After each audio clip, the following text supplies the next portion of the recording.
Salam sigap dan shalom. Renungan kita pada hari ini, Senin 26 Juli 2021, berjudul Menyebut Dosa Itu Dosa. Ayat intinya terdapat di dalam Yosua 7 ayat 19. Berkatalah Yosua kepada Akan, "Anakku, hormatilah Tuhan Allah Israel, dan mengakulah di hadapannya. Katakanlah kepadaku apa yang kau perbuat, jangan sembunyikan kepadaku." Pena Inspirasi menuliskan yang dimaksud dengan judul renungan kita pagi ini, menyebut dosa itu dosa, sebagai petunjuk bagi kita untuk menghadapi hari esok dengan berani adalah sebagai berikut. Pertama, alasan kita perlu tegas menyebut dosa itu dosa, agar kita tidak perlu lama lagi tinggal di dunia ini selama bertahun-tahun lagi dalam pembangkangan. Mungkin saja kita harus tetap tinggal di dunia ini selama bertahun-tahun lagi akibat pembangkangan, sebagaimana anak-anak Israel itu. Tetapi demi Kristus, janganlah umatnya menambahkan dosa di atas dosa oleh mempersalahkan Allah karena akibat dari tindakan mereka yang salah. Kedua, alasan kita perlu tegas menyebut dosa itu dosa, agar kita layak masuk ke surga dan kita selalu waspada dan berjaga-jaga memelihara jendela-jendela jiwa kita tetap terbuka ke arah surga. Orang Kristen yang setengah-setengah dan berdosa tidak pernah dapat masuk ke surga. Di sana mereka tidak akan menemukan kebahagiaan karena mereka tidak mengenal prinsip-prinsip kudus yang luhur yang memerintah anggota-anggota keluarga kerajaan. Orang Kristen yang sejati menjaga jendela-jendela jiwa tetap terbuka ke arah surga. Dia hidup dalam persekutuan dengan Kristus.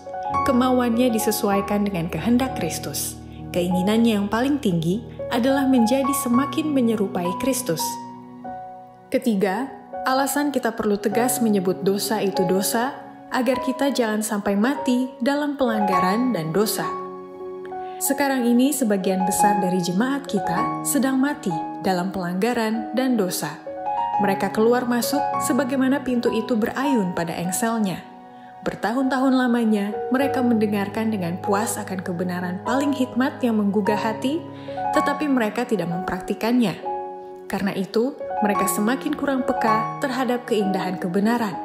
Sementara mereka mengadakan satu pengakuan, mereka menolak kuasa kesalehan. Jikalau mereka terus berada dalam keadaan seperti ini, Allah akan menolak mereka. Mereka tidak mencocokkan diri kepada anggota-anggota keluarga Allah. Keempat, alasan kita perlu tegas menyebut dosa itu dosa, agar catatan buku kita di surga tidak ternoda, karena malaikat pencatat dengan setia selalu mencatat perbuatan kita di surga. Banyak orang yang memiliki formalitas kesalehan, nama mereka tertera dalam buku sidang, tetapi catatan di surga sudah ternoda. Malaikat pencatat dengan setia mencatat perbuatan mereka. Setiap tindakan yang bersifat mementingkan diri, setiap perkataan yang salah, setiap kelalaian memenuhi tugas, setiap doa rahasia, walaupun disembunyikan dengan licik, adalah catatan resmi dalam buku catatan malaikat.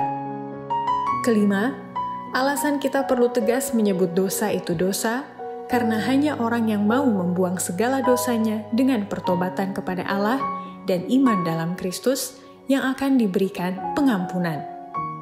Sementara mendekat saat kedatangan Kristus yang kedua kali, Tuhan mengutus para hambanya dengan satu amaran kepada dunia ini, supaya bersedia menghadapi saat yang genting itu. Sejumlah besar orang hidup dalam pelanggaran hukum Allah, dan sekarang Dia dalam kemurahan memanggil mereka supaya menuruti ajarannya yang kudus itu. Semua orang yang mau membuang segala dosanya dengan pertobatan kepada Allah dan iman dalam Kristus akan diberikan pengampunan. Demikianlah renungan kita pada hari ini, kiranya Tuhan memberkati kita semua.